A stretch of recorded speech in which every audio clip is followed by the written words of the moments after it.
সাংবাদিক বন্ধুরা আসসালামু আলাইকুম।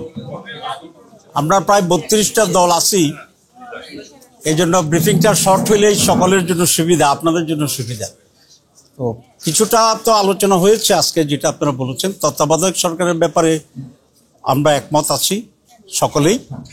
আর এটা তো অরিজিনালি বাংলাদেশ জামাত ইসলামীর এই প্রস্তাব ছিল। বাংলাদেশে প্রথম 1982 সালেই আমাদের তৎকালীন ভারপ্রাপ্ত আমির জনাব আব্বাস আলী খান সাহেব সাংবাদিক সম্মেলন করে এই তত্ত্বাবধায়ক সিস্টেমের কথা প্রপোজ করেছিলেন এবং এটা প্রণীত করেছিলেন আমাদের অধ্যাপক গোলাম আজম মহোদয়। তখন ইনি আমাদের আমিরে জামাত ছিলেন। আজকে আলহামদুলিল্লাহ আমরা আবার সকলে এই বিষয়ে একমত হতে পেরেছি। এটা ফরমেশন নিয়ে আমাদের ভিতরে একটু ডিফারেন্স হচ্ছে। বাংলাদেশ জামাত ইসলামী যেটা বলেছে সেটা ফার্স্ট রিটার্নিং প্রধান বিচারপতি, এভাবে ওনাকে না পেলে বিচারপতি, আবার বিচারপতি, আবার বিচারপতি।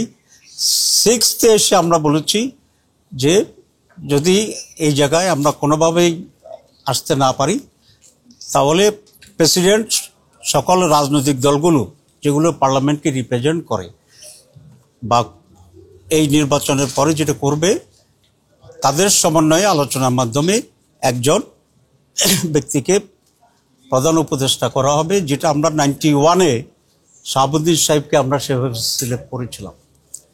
অনেকের প্রস্তাবিত ছিল এবং কমিশনেরও প্রস্তাব ছিল যে যদি এটা আমরা ফেল করি তাহলে প্রেসিডেন্টকেই তত্ত্বাবধায়ক সরকার হিসাবে আবার সে দায়িত্বটা দেওয়া। এক্ষেত্রে প্রায় সকলেই দ্বিমত পোষণ করেছে। টুকটাক একটু ডিফারেন্স আছে করার জন্য এবং আমরা এটার বিরোধিতা করেছি। আমরা মনে করি প্রেসিডেন্টকে জড়ালে আমাদের যে আবার অতীতে একটা অভিজ্ঞতা আছে সেরকম জটিলতা তৈরি হতে পারে। আমি বেশি ব্যাখ্যা দিচ্ছি না, আপনারা এগুলো জানেন। এরপরে যে আলোচনাটা হয়েছে সকালে আমি এটা ব্রিফ করেছিলাম আপনাদেরকে যে আমরা প্রথম হাফে যেগুলো আমরা করেছিলাম এটা আমি রিপিট করতে চাই না। এখানে তত্ত্বাবধায়ক সরকারের ফরমেশনে যে সমস্ত ডিফারেন্সটা আছে এটা আগামীকাল আলোচনা হবে না, কমিশন বলেছে।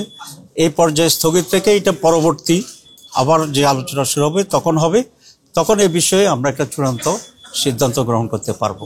তো আজকে বেসিক্যালি সকালে আমরা ঐকমত্য হয়েছি একটা বিষয়ে, যেটা ডিলিমিটেশনের ব্যাপারে আমরা বলেছিলাম। আর এখানে তত্ত্বাবধায়ক আবার ফিরে আসবে এটা ব্যাপারে আমরা সব একমত হয়েছি এবং সুপ্রিম কোর্টেও এই বিষয়ে একটা মামলা আছে, এটা রায় হয়ে যাবে এবং আমরা করি এটা পজিটিভ হবে। আপনাদের সবাইকে ধন্যবাদ। তত্ত্বাবধায়কের মেয়াদের ব্যাপারে কমিশন 3 মাস বলেছে, জামাত ইসলামী এটাকে 4 মাস বলেছে। 4 মাস জি। এবং স্থানীয় সরকার এবং জাতীয় সরকার দুটোই, জাতীয় নির্বাচন এবং স্থানীয় নির্বাচন এই দুটি তত্ত্বাবধায়ক সরকারের মাধ্যমে হইতে হবে। এটা আমাদের দাবি এবং এটা আমাদের অভিজ্ঞতা যে তত্ত্বাবধায়ক সরকার না হলে যেমনি জাতীয় নির্বাচন কোনো নির্বাচনে হয় না, দলীয় সরকারের অধীনে একইভাবে স্থানীয় নির্বাচনও কোনো নির্বাচন হয় না। সুতরাং দুটাকেই তত্ত্বাবধায়ক সরকার অধীনে হতে হবে, এটা জামাত ইসলামের দাবি। কেউ একমত কেউ দ্বিমত, এটা আলোচনা চলছে।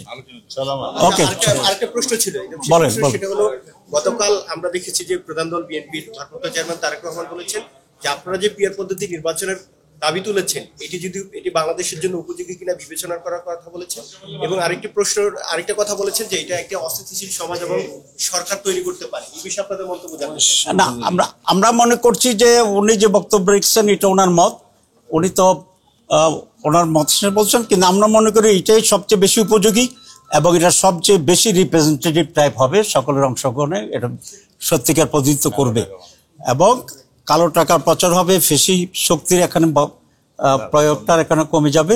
এটার বহুবিধ সুবিধা আছে, কিন্তু আজকে এত বিস্তৃত করলে তো বাকিরা টায়ার্ড হয়ে যাবে।